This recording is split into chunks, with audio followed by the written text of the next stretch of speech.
এবারের বিধানসভা নির্বাচনে ভবানীপুর একটা খুব গুরুত্বপূর্ণ কেন্দ্র, প্রেস্টিজ ফাইট মমতা বন্দ্যোপাধ্যায় এবং বিজেপি দুজনের কাছে, কারণ মমতা বনাম শুভেন্দুর লড়াই। আর সেই ভবানীপুরে সেখানে কিন্তু একটা বড় ফ্যাক্টর হচ্ছে গুজরাটি ভোট, এবং যেটা বলা হচ্ছে যে এই যে আজকের যে রেড শুরু হয়েছে সেই রেডের ফলে গুজরাটি ভোট বিজেপি বিমুখ হবে এমনটাও দাবি করা হচ্ছে। এবং ঠিক এই জায়গায় দাঁড়িয়ে ভবানীপুরে মমতা বন্দ্যোপাধ্যায় প্রস্তাবের বাড়িতে যে আইটি রেড চলছে তার আপডেট কি আমরা জানবো। এই মুহূর্তে সরাসরি চলে যাবো আমাদের প্রতিনিধি অয়নের কাছে। অয়ন, আমি জানতে চাইবো যে এই মুহূর্তে আপডেট কি কি পাওয়া যাচ্ছে, ভেতরে কি চলছে? দেখো, তোমাকে বলে রাখি যে সকাল থেকে কলকাতা শহর জুড়ে বিভিন্ন জায়গায় আয়কর দপ্তরের আধিকারিকরা তারা হানা দিয়েছেন।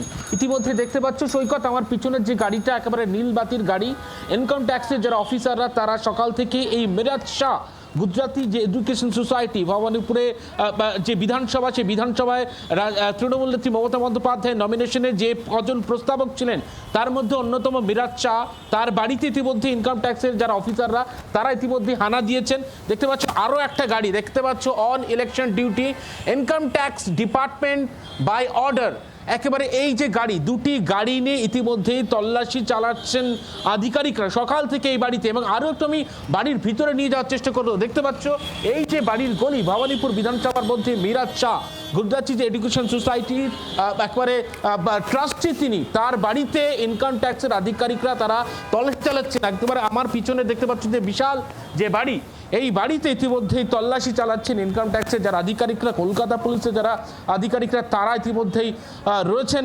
নিরাপত্তায় বাড়ির বাইরে। সেই ছবি দেখতে পাচ্ছ, কলকাতা পুলিশের যারা একেবারে আধিকারিকরা তারা রয়েছেন, যে ছবিটা একাধিক জায়গা তারা ইতিমধ্যে তল্লাশি চালাচ্ছে। এই ছবি এই বাড়ির উপরের অংশে ইতিমধ্যেই আয়কর দপ্তরের যারা আধিকারিকরা তারা ইতিমধ্যে তল্লাশি চালাচ্ছেন।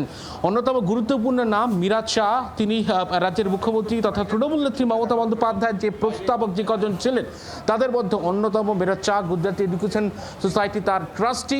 তার যে বাড়ির একেবারে সিঁড়ি, সেই সিঁড়ির ছবি আমার চিত্র সাংবাদিক মনোজ হাজরা সেই ছবি তুলে ধরছেন। এই সিঁড়ি দিয়েই উপরে গিয়েছেন আয়কর দপ্তরের আধিকারিকরা, তারা রীতিমতো চিরুনি তল্লাশি চালাচ্ছেন। একাধিক আয়কর সংক্রান্ত যে নথিপত্র তা খতিয়ে দেখা হচ্ছে, এবং খতিয়ে দেখে একেবারে তারা একেবারে বিভিন্ন জায়গায় খোঁজ করছেন। এইভাবে কিন্তু তল্লাশি চালাচ্ছেন ইনকাম ট্যাক্স যারা ডিপার্টমেন্টের যারা আধিকারিকরা তারা রীতিমতো তল্লাশি চালাচ্ছেন। এইভাবেই কিন্তু এই ছবি ফুটে উঠছে। আমরা একটু আগে যেটা জানতে পেরেছি যে এর আগেও এই মিরাজ শাহর বাড়িতে কেন্দ্রীয় এজেন্সির তল্লাশি হয়েছে। আমি আরো একটু বিষয় তোমার কাছ থেকে জানতে চাইবো যে এই কেন্দ্রীয় তল্লাশি বা কেন্দ্রীয় এজেন্সির তল্লাশির কারণ কি? আইটি রেড মানে তার কি কোথাও আয় বহির্ভূত সম্পত্তি বা আয় সম্পর্কিত কোনো বিষয় নিয়ে কোনো অভিযোগ জমা পড়েছিল? এবং একই সঙ্গে এটাও জানতে চাইবো তিনি কি এলাকার সক্রিয় তৃণমূল নেতা?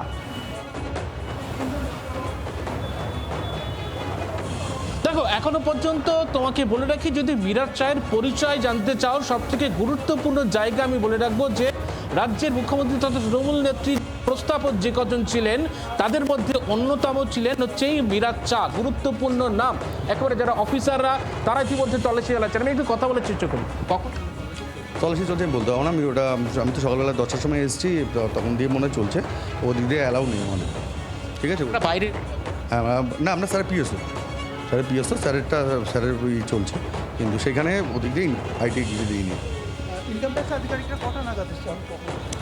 ওরা সাধারণত মর্নিংয়ের দিকেই আসে, সাধারণত যতটা জানি ওরা মর্নিংয়ের দিকেই আসে। আমি ঠিক অতটা ছিলাম ওই সময়টা, আমি ছিলাম না। আয়কর চলছে, আয়কর তো গাড়ি লেগে যেত না, উনি ঠিক আমি ওনাকে দেখিনি, এখন আপাতত দেখিনি। ব্যাস, আপনার আর কিছু বলার নেই, আপনারা ই করুন, তা জানেন আপনাদের যে চারিদিকে চলছে। পিএসও নিরাপত্তার দায়িত্বে উনি পিএসও পাবেন বলতে পারবেন, সেটা আমি বলতে পারবো না। আমার ডিউটি ডিটেলমেন্ট হলে আমি সেই হিসাবে আসবো। আমি 2022 সাল থেকে আছি। আমি আসার পর জানতে পারি। এটা আমি বলতে পারবো না, এটা আমি জানি না। কতজন অফিসার এসেছে আয়কর দপ্তরে এটা ঠিক বলতে পারবো না, ওরা তো সিভিলের রয়েছে, আসতে যাচ্ছে বলতে পারবো না। আপনাকে কি ওনারা আইডি কার্ড দেখিয়ে তারপর ভিতরে প্রবেশ করেছেন? আমার তো আইডি কার্ড তো ঝুলানোই আছে। হ্যাঁ, ওনারা আমাকে দেখিয়ে আইডি কার্ড কী করে প্রবেশ করবো? ওনারা তো আগে প্রবেশ করেছে, আমি তো পরে এসেছি। হয়তো পরে এসে দেখছি এটা তো ওনারা মিরাজ শাহ কি এখন বর্তমানে রয়েছে? বর্তমানে স্যার আছে কি নাই বলতে আমার সাথে দেখা হয়নি, আমার সাথে কনফার্মলি দেখা হয়নি। আপনি কটা নাগাদ ইনফর্ম হলেন? আমি 10টা নাগাদ এখানে এসে জানতে পারলাম। অয়ন, তুমি আমাদের এই ছবি দেখাতে থাকো। আমি এই মুহূর্তে যোগাযোগ করেছি, আমাদের সঙ্গে যোগাযোগ করেছে দেবজিৎ সরকার, বিজেপির প্রধান মুখপাত্রের সঙ্গে। দেবজিৎ বাবু, স্বাগত জি 24 ঘন্টায়। মিরাজ শাহর বাড়িতে আইটি রেড, যিনি মমতা বন্দ্যোপাধ্যায়ের প্রস্তাবক, তার বাড়িতে আইটি রেড, কি বলবেন? কি বলবো, অবাক হচ্ছি কেন ওনার বাড়িতে আইটি গেছেন বলুন তো। আমিও তো বুঝতে পারছি না, এত লোকের বাড়ি থাকতে ওনার বাড়িতে কেন আইটি গেছে। তৃণমূল বলছে পলিটিক্যাল ভ্যান্ডেটা। কি অন্যায় কথা, ইনকাম ট্যাক্সও কি ভোটে দাঁড়িয়েছে নাকি?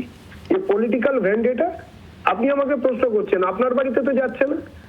বিজেপি বা অন্য কোন দলের, এমনকি তৃণমূল দলেরও অন্য কারোর বাড়িতে যাচ্ছে না, ওনার বাড়িতেই যাচ্ছে। টাকা পয়সার হিসেবে নিশ্চয়ই কিছু গোলমাল হয়েছে। 15 বছর তো রাজ্যটাকে চালিয়েছেন, 15 বছরে যা যা এসেছে, মুড়ির টিন ইত্যাদি, ওই আদিগঙ্গার ধারের যে পর্ণ কুটিরে, সেখানে তো নিশ্চয়ই কিছু না কিছু পাওয়া যাচ্ছে, সেই জন্যই বোধহয় যাচ্ছে। যদি পছন্দ না হয় সুপ্রিম কোর্ট, হাইকোর্ট, কোর্টের দরজা তো খোলাই আছে, নিশ্চয়ই যাবেন। তবে এর উত্তর তো ওনারাই দেবেন কেন যাচ্ছেন। হয় মানুষের কাছে দেবেন, নইলে আইটির কাছে দেবেন, নইলে কোর্টে দেবেন, যেখানেও দিতেই হবে। ধন্যবাদ দেবজিৎ বাবু আমাদের সঙ্গে থাকার জন্য। যদিও তৃণমূল কংগ্রেস এই গোটা বিষয়টি নিয়ে সরব হচ্ছে, বিজেপি বলছে আমরা বুঝতে পারছি না, নিশ্চয়ই আয়করে কোনো গন্ডগোল হয়েছে সেই কারণে যাচ্ছে। কিন্তু মমতা বন্দ্যোপাধ্যায় এই বিভিন্ন জায়গায় তৃণমূলের বিভিন্ন লোকেদের বাড়িতে আইটি রেড নিয়ে কি বলছেন মমতা বন্দ্যোপাধ্যায়, শুভেন্দু অধিকারী বা কি বলছেন, পরপর দুটি বক্তব্য আপনাদেরকে শোনাবো।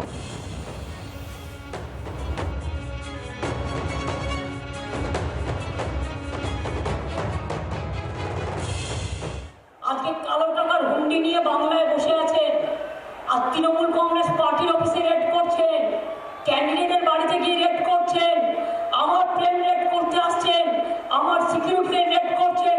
নির্লজ্জ বেহায়া একটা রাজনৈতিক দল সামনাসামনি লড়াই করতে পারে না, কিন্তু কাপুরুষ। কটা বিজেপির বাড়ি রেড হয়েছে আমি জানতে চাই।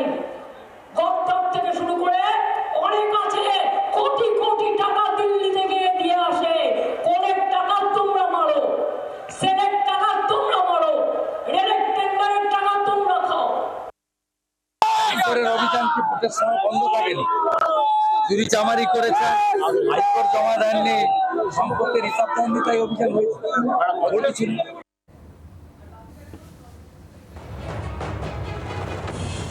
মমতা বন্দ্যোপাধ্যায় প্রস্তাবকের বাড়িতে আইটি রেড, এবং সকাল 10টার সময় তার যে পিএসও তিনি বলছেন আমি এসেছি, কিন্তু তিনি এসে দেখেছেন তখনই রেড শুরু হয়ে গিয়েছে। তিনি অর্থাৎ যিনি মিরাজ শাহ, তিনি বাড়িতে আছেন কিনা তিনি বলতে পারছেন না, কিন্তু যে আইটি রেড চলছে সেটাকে পলিটিক্যাল ভ্যান্ডেটা বলছে তৃণমূল কংগ্রেস। তারা বলছেন একেবারে বেছে বেছে তৃণমূলের লোকেদের বাড়িতেই এই আইটি রেড চলছে। আমি আবারও অয়নের কাছে চলে যেতে চাইবো।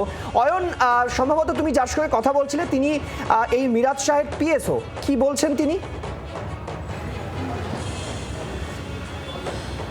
দেখো, একেবারে যে ছবিটা দেখাবো আবারও সেই ছবি, যে চিরঞ্জিত দত্ত কলকাতা পুলিশের কনস্টেবল, মিরাজ শাহের নিরাপত্তারক্ষী পিএসও, তিনি ইতিমধ্যে রয়েছেন। তিনি বলছেন যে সকাল 10টা থেকে তিনি এই মিরাজ শাহের বাড়িতে এসেছেন, তাকে ইনফর্ম করা হয়েছে ঠিক সকাল 10টা নাগাদ তিনি এসেছেন, এবং তাকে উপরে ওঠার কোনো মতে অনুমতি নেই। সেই কারণের জন্য তিনি নিচে অপেক্ষা করছেন। উপরে ইনকাম ট্যাক্সের আধিকারিকরা তারা একেবারে তল্লাশি চালাচ্ছেন।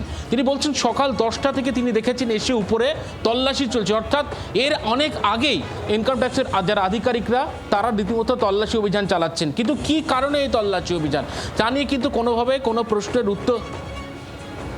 কোনো উত্তর দিতে চাননি, কিন্তু সে বিষয়ে তিনি, এবং সেক্ষেত্রে তার যে বক্তব্য, একেবারে তার যে নিরাপত্তার দায়িত্ব, যে কারণে তিনি বাড়ির নিচে অপেক্ষা করছেন এবং উপরে কিন্তু ইতিমধ্যে তল্লাশি চলছে, এবং ঠিক কী অভিযোগ রয়েছে তা কিন্তু এখনো পর্যন্ত পরিষ্কার নয়, এবং সব মিলিয়ে একেবারে এখনো পর্যন্ত তল্লাশি অভিযান এইভাবে চলছে। এবং যেটা তোমাকে বলে রাখি যে 10টার কিছু আগে ইনকাম ট্যাক্সের আধিকারিকরা দুটি গাড়িতে করে এসেছেন, তারা এসে এই বাড়িতে তল্লাশি চালাচ্ছেন, এবং এই বাড়িতে মিরাজ শাহের পরিবারের সদস্যরা থাকেন, এবং তাদেরকে একেবারে এটি হলো বসত বাড়ি এমনটাই কিন্তু এখনো পর্যন্ত জানা গিয়েছে, এবং সেই তল্লাশি অভিযান কিন্তু এখনো পর্যন্ত চলছে। অয়ন, জানতে চাইবো যে তিনি যেমন বলছিলেন যে 10টার সময় তিনি এসেছেন, এসে দেখছেন তল্লাশি চলছে, তাকে কি ডেকে পাঠানো হয়েছে, নাকি তিনি রোজকার মতো যেমন কাজে আসেন এসে দেখছেন রেড চলছে? দেখো তিনি যখন এসছেন তাকে যখন ইনফর্ম করা হয়েছে কিন্তু নিরাপত্তার দায়িত্বে তিনি উপরে উঠতে গিয়েছিলেন, কিন্তু কোনোভাবে কিন্তু তাকে একেবারে যেতে দেওয়া হয়নি। আমি একটু চেষ্টা করব কথা বলার যে আপনাকে কি উপরে উঠতে দেওয়া হয়নি তখন? না, আমাকে উপরে উঠতে দেওয়ার এরকম বারণ করার তো আমার কোনো ব্যাপার নেই। ওনারা যদি এসে থাকে ওনার ডিউটি, আমি এসেছি আমার ডিউটি। আপনি উপরে উঠতে দিবেন, আপনি কিন্তু ওনাকে না, একবার আমি তো জিজ্ঞাসা করো, উনি তো উপরে- বলছেন 22 সাল থেকে কাজ করছেন। এর আগেও কি এই মিরাজ শাহের বাড়িতে আইটি রেড হয়েছে বা কোনো এজেন্সির তল্লাশি হয়েছে বা ডাক পেয়েছিলেন? উনি জানেন কিছু? এর আগে এরকম কোনো রেড হয়েছে?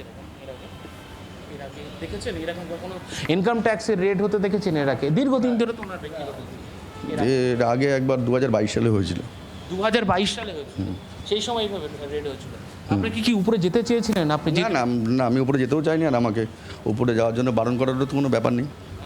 নর্মাল তো, বারণ করার কোনো আপনি যেতে চান?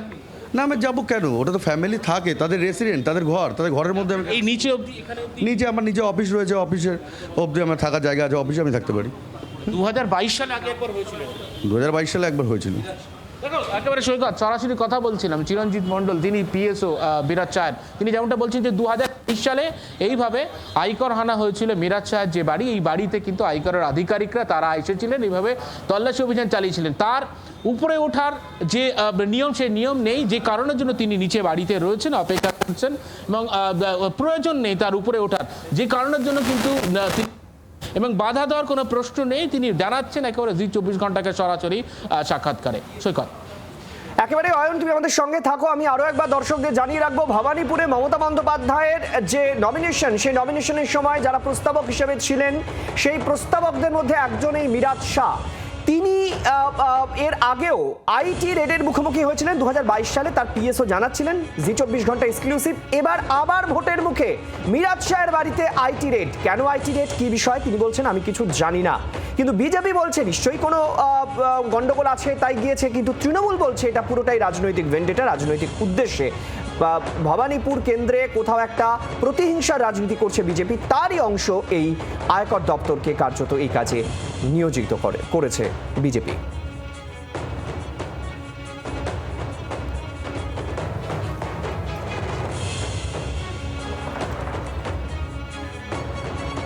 শুভেন্দু অধিকারী কি বলছেন এই বিষয়ে আপনাদের আরো একবার শোনাই।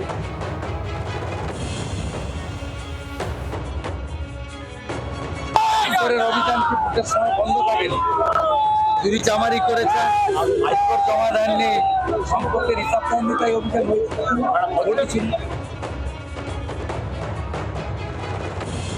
দাবি করা হয়েছে চুরি চামারি করেছে, তাই আয়কর দপ্তরে তল্লাশি চলছে। কিন্তু তৃণমূল গোটা বিষয়টিকে ভবানীপুরের ওপর আক্রমণ হিসেবে দেখছেন। তারা বলছেন যে এই যে গুজরাটি এডুকেশন সোসাইটির পক্ষে তিনি গুরুত্বপূর্ণ পদে রয়েছেন, স্বাভাবিকভাবে গুজরাটি ভোট, আপনারা জানেন যে এই ভবানীপুর কেন্দ্রে সেখানে অবাঙালি ভোট কিন্তু একটা বড় ফ্যাক্টর। এই অবাঙালি ভোট বিজেপির দাবি অনুযায়ী তারা কেউ তৃণমূল কংগ্রেসকে ভোট দেয় না, তারা বিজেপির ভোটার। কিন্তু তৃণমূল এবার দাবি করছে এই বিজেপির ভোটার যারা অবাঙালি ভোট, গুজরাটি ভোট, সেটা কিন্তু কেটে যাবে, এমনটাই দাবি করা হচ্ছে তৃণমূলের তরফে।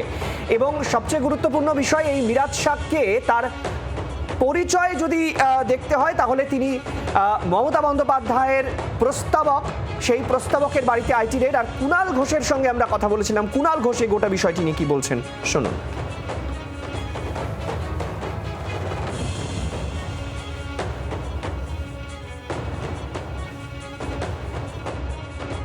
এটা গণতন্ত্রের পক্ষে অত্যন্ত বিপজ্জনক। পরাজয় নিশ্চিত জেনে রাজনৈতিক দেউলিয়া ভারতীয় জনতা পার্টি রাষ্ট্রযন্ত্রকে যেভাবে ব্যবহার করছে, নির্লজ্জভাবে নোক দাঁত বার করে, এটা চরম নিন্দার। একাধিক প্রার্থী আমাদের, তাদের বিভিন্ন এজেন্সি পাঠিয়ে শহরে এবং জেলায় এবং বিভিন্ন সংগঠনের দক্ষ নেতা, তাদের ডেকে পাঠানো, তাদের বাড়িতে রেড করা। বাংলার মানুষের ভোট কাটতে গেছিল, সেটা পারেনি মমতা বন্দ্যোপাধ্যায় যেভাবে আগলেছেন। যে গতকালে সুপ্রিম কোর্টের রায়ের পর আরো কিছু মানুষ ভোটদানের অধিকার পেয়েছেন, তাদের পাশে আমরা শেষ অবধি আছি। কিন্তু মমতা বন্দ্যোপাধ্যায়কে কোনোভাবে সামলাতে না পেরে এত বড় অসভ্যতাটা বিজেপি করে যাচ্ছে, এর সমস্ত জবাব বাংলার মানুষ দেবেন। কুণাল ঘোষ তার বক্তব্য আমরা শুনছিলাম। যে খবরের দিকে আমরা নজর রেখেছি, ভবানীপুরে মমতার প্রস্তাবকের বাড়িতে আইটি হানা, এলগিন রোডে মিরাজ শাহর বাড়িতে অভিযান এই মুহূর্তে চলছে। ভবানীপুর এডুকেশন সোসাইটির ট্রাস্টি বোর্ডের সদস্য এই মিরাজ শাহ, যিনি মুখ্যমন্ত্রী মমতা বন্দ্যোপাধ্যায়ের ঘনিষ্ঠ তথা ভবানীপুরের তৃণমূল প্রার্থীর প্রস্তাবক, তাই সেই মিরাজ শাহ তার বাড়িতেই গেলেন। আয়কর দফতরের আধিকারিকরা এই মুহূর্তে তল্লাশি অভিযান চলছে কেন্দ্রীয় বাহিনীর ঘেরা টোপে। এই বিষয়ে আমরা তৃণমূল কংগ্রেস নেতা জয়প্রকাশ মজুমদারের সঙ্গে কথা বলেছিলাম, তিনি কি বলছেন শোনাবো। দেখুন, যার কথা বললেন তিনি আসলে গুজরাটি কিন্তু বাংলায় থাকেন এবং তিনি একটা এডুকেশনাল ইনস্টিটিউট চালান। তার অপরাধ হচ্ছে মমতা বন্দ্যোপাধ্যায়ের হয়ে তিনি প্রস্তাবক, 4 জনের মধ্যে একজন। তার বাড়িতে আইটি হানা কার নির্দেশ? অমিত শাহের নির্দেশ। কোন অমিত শাহ? যিনি বাংলা জয় করব বলে মোদিকে বলেছেন, বলে এখানে এসে এলোমেলো কথা বলছেন আর এখন হয়ে গেছেন পাগল পাগল ভাব, দিশেহারা। বুঝতে পারছেন হলো না। সব থেকে ভালো হলো কি জানেন, এর ফলে গুজরাটি আছে বেশ কিছু সংখ্যক ভবানীপুরে, তাদের একটা ভোট যাবে না এখন আর বিজেপিতে। নিশ্চিত থাকতে পারেন যে এইসব ঘটনার জন্যে শুভেন্দু অধিকারীর মানে বিজেপি প্রার্থীর ভবানীপুরে জামানত বাজেয়াপ্ত হয়ে যাবে। সেইটার জন্য অমিত শাহ যেন প্রস্তুত থাকেন। জয়প্রকাশ মজুমদার তার বক্তব্য আমরা শুনছিলাম। কথা বলবো সিপিএম নেতা সুজন চক্রবর্তী এই মুহূর্তে রয়েছেন আমাদের সঙ্গে টেলিফোন লাইনে। সুজন বাবু, ভবানীপুরের তৃণমূল কংগ্রেস প্রার্থী মমতা বন্দ্যোপাধ্যায় তার প্রস্তাবক মিরাজ শাহের বাড়িতে এই মুহূর্তে আয়কর দফতরের আধিকারিকরা তারা তল্লাশি অভিযান চালাচ্ছেন এবং তৃণমূল কংগ্রেস এখানে রীতিমতো রাজনীতি দেখছে, আপনি কি বলবেন? না দেখুন, মানে খুব সিলেক্টিভ। আমি নিজে আইটি কমিশনে চিঠি দিয়ে স্পেসিফিক অভিযোগ করেছিলাম তৃণমূলের কোন কোন নেতা তার সম্পত্তি কিভাবে বাড়লো, তার কাগজপত্র হিসেবপত্র তার কোনো ঠিক ঠিকানা নেই। আইটি ইনকাম ট্যাক্স কিচ্ছু করেনি 6-7 বছর হয়ে গেল, 7-8 বছর হয়ে গেল, কিচ্ছু করেনি। ওরা করে সিলেক্টিভ। তৃণমূল বিজেপি তার যা নেতা টেতা আছে বেশিরভাগই তো টাকা পয়সা গন্ডগোল, বেশিরভাগ, 1-8 জন ব্যতিক্রম থাকতে পারে। সবাই আইটিতে কনফ্রন্টেড হওয়া উচিত, কিন্তু সব সারা বছর ধরে করে না। এখন ভোট এসেছে তাই মনে পড়েছে। এটা একটা খেলা, এটা লোককে দেখানো যে দেখো আমরা কিরকম করছি। ভোট শেষ হয়ে যাবে, আবার চুপ করে থেমে যাবে এবং সেই তৃণমূলের লোকটা বিজেপিতে এসে যাবে, সেই বিজেপির লোকটা তৃণমূল এসে যাবে। এটা একটা খেলা, এটা ভোটের জন্য করছে।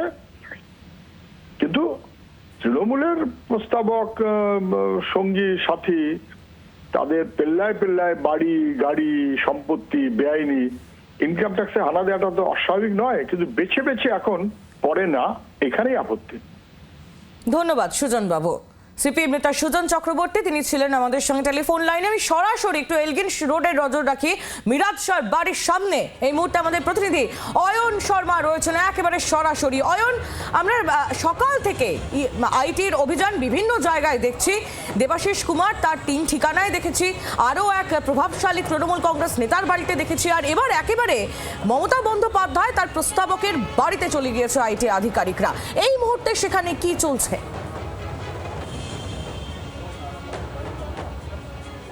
দেখো, তোমাকে বলে রাখি যে সকাল 10টার কিছু আগে ইনকাম ট্যাক্সের যারা আধিকারিকরা 2টি গাড়িতে করে ইতিমধ্যে মিরাজ শাহের যে বাড়ি এলগিন রোডের 2 নম্বর এলগিন রোডের যে বাড়ি সেই বাড়িতে এসেছেন। এবং অত্যন্ত গুরুত্বপূর্ণ এই কারণের জন্য, দেখতে পাচ্ছ আমার পিছনে যে একেবারে বাড়ির যে গ্রাউন্ড ফ্লোর রয়েছে সেই গ্রাউন্ড ফ্লোরে তার যে ব্যক্তিগত পিএসও তিনি অপেক্ষা করছেন। তার উপরে ওঠার কোনো অনুমতি নেই, কারণ উপরে ইনকাম ট্যাক্সের রেড ইতিমধ্যে চলছে উপরতলাতে। এবং সেখানে কিন্তু ইতিমধ্যে তোমাকে বলে রাখি ইনকাম ট্যাক্সের যারা আধিকারিকরা তারা চিরুনি তল্লাশি চালাচ্ছেন সকাল 10টার কিছু আগে থেকে। সেই তল্লাশি অভিযান এখনো চলছে। অত্যন্ত গুরুত্বপূর্ণ এই কারণেই তৃণমূল নেত্রী মমতা বন্দ্যোপাধ্যায়ের যে নমিনেশনে যে কজন প্রস্তাবক ছিলেন তাদের মধ্যে এই মিরাজ শাহের নাম রয়েছে একেবারে অত্যন্ত গুরুত্বপূর্ণ। এবং গুজরাটি যে এডুকেশন সোসাইটি তার ট্রাস্টি মেম্বারদের মধ্যে একজন এই মিরাজ শাহ। এখন আমার পিছনে যে দেখতে পাচ্ছি যে সিঁড়ি, এই সিঁড়িতে একেবারে চড়ে একেবারে উপর তলাতে মিরাজ শাহের যে পরিবার সদস্যরা থাকেন সেখানে তাদেরকে একেবারে রীতিমতো তল্লাশি অভিযান চলছে, জেরা করা হচ্ছে, জেরা করে জিজ্ঞাসাবাদ করা হচ্ছে মিরাজ শাহকে, এমনটাই অভিযোগ। কিন্তু তিনি ছাড়া বাকি কারা রয়েছেন পরিবারের সদস্যরা রয়েছেন, কাদেরকে জিজ্ঞাসাবাদ করা হচ্ছে সেটা কিন্তু এখন পর্যন্ত জানা যায়নি। তবে ইনকাম ট্যাক্সের আধিকারিকরা রীতিমতো জিজ্ঞাসাবাদ করে বিভিন্ন ডকুমেন্টস দেখছেন এবং ইনকাম ট্যাক্সের যে ফাইল সেই ফাইলগুলি খুঁটিয়ে দেখছেন। এবং নিশ্চয়ই এখান থেকে একটা তাৎপর্যপূর্ণ বিষয় তোমাকে বলে রাখি, অভিযোগ রয়েছে কি সুনির্দিষ্ট রয়েছে ইনকাম ট্যাক্সের আধিকারিকদের কাছে, সেই অভিযোগের পরিপ্রেক্ষিতে কিন্তু এইভাবে তল্লাশি অভিযান চলছে। শুধুমাত্র মিরাজ শাহের বাড়ি নয়, আমরা সকাল থেকে দেখিয়েছি জি 24 ঘন্টা দর্শকদের যে কলকাতা শহরের বিভিন্ন জায়গায় দেবাশিস কুমারের নির্বাচনী কার্যালয় থেকে শুরু করে বিভিন্ন জায়গায় তল্লাশি অভিযান চালানো হয়েছে। এবং তারপর কিন্তু অত্যন্ত গুরুত্বপূর্ণ 2 নম্বর এলগিন রোডে ভবানীপুর বিধানসভার অন্তর্গত এলাকা, এবং সেই এলাকাতে মিরাজ শাহ অত্যন্ত গুরুত্বপূর্ণ নাম, সেখানে ইতিমধ্যে তল্লাশি অভিযান। দেখো ইনকাম ট্যাক্সের যারা বাকি অফিসাররা তারাও কিন্তু একেবারে উপরে উঠছেন, একেবারে তাদেরকে উপরে উঠছে এরকম দেখা যাচ্ছে, এবং সিঁড়ি দিয়ে প্রত্যেকে উপরে উঠছেন। এইভাবে কিন্তু একাধিক যারা অফিসাররা তারা কিন্তু এইভাবে সিঁড়ি দিয়ে উপরে উঠে তারা চলে যাচ্ছেন। তল্লাশি অভিযান কিন্তু চলছে। অত্যন্ত গুরুত্বপূর্ণ নাম, তৃণমূল নেত্রী মমতা বন্দ্যোপাধ্যায়ের মনোনয়নের যে একেবারে প্রস্তাবকদের মধ্যে অন্যতম এই মিরাজ শাহ, গুজরাটি এডুকেশন সোসাইটি তার ট্রাস্টি মেম্বার, তার বাড়িতে ইতিমধ্যেই ইনকাম ট্যাক্সের আধিকারিকরা রীতিমতো চিরুনি তল্লাশি চালাচ্ছেন। এমনই ছবি ইতিমধ্যে কিন্তু দেখা যাচ্ছে মিরাজ শাহের এলগিন রোডে 2 নম্বর এলগিন রোডের যে বাড়ি, সেই বাড়ি থেকে। এবং তোমাকে বলে রাখি যে শুধুমাত্র এখানে নয়, শহর কলকাতার বিভিন্ন জায়গায় কিন্তু একইভাবে কিন্তু এইভাবে তল্লাশি অভিযান চালানো হচ্ছে। তার নিরাপত্তারক্ষী নিজে অপেক্ষা করছেন, তার উপরে ওঠার কোনো অনুমতি নেই, একেবারে নিচে দাঁড়িয়ে তিনি অপেক্ষা করছেন। এইভাবে কিন্তু তল্লাশি অভিযান চলছে। একেবারে তোমার মাধ্যমে সেই ছবি আমরা দেখতে পাচ্ছি অয়ন, এবং আইটি আধিকারিকদের তাদের যে তৎপরতা সেটাও কিন্তু এই মুহূর্তে নজরে পড়ছে। কতজন আইটি আধিকারিক এই মুহূর্তে বাড়ির ভিতরে আছে বলে খবর পাচ্ছ অয়ন? দেখো যে ছবিটা আমরা সকালবেলা দেখাচ্ছিল, যে বাড়ির বাইরে সব মিলিয়ে 2টি গাড়ি রয়েছে, একটি একেবারে 2টি গাড়িতে করে এসছেন, অর্থাৎ সেখান থেকে হিসাব করা যায় সংখ্যাটা কিন্তু প্রায় 10-এর কাছাকাছি ইনকাম ট্যাক্সের আধিকারিকরা একেবারে এসছেন। তারা রীতিমতো জোট বেঁধে এসছেন। On duty income tax officer লেখা রয়েছে, একেবারে গাড়ির সামনে সেই বোর্ড রয়েছে, সেই বোর্ডের ছবি আমরা দেখিয়েছি। সেখান থেকেই কিন্তু এইভাবে তল্লাশি অভিযানে একেবারে ফাইল নিয়ে উপরে উঠতে দেখা যাচ্ছে। যে ছবি আমার চিত্র সাংবাদিক মনোজ হাজরা এক্সক্লুসিভ জি 24 ঘন্টা একেবারে দর্শকদের দেখাচ্ছেন। বাংলার আওয়াজ, বাঙালির আবেগ, জি 24 ঘন্টা।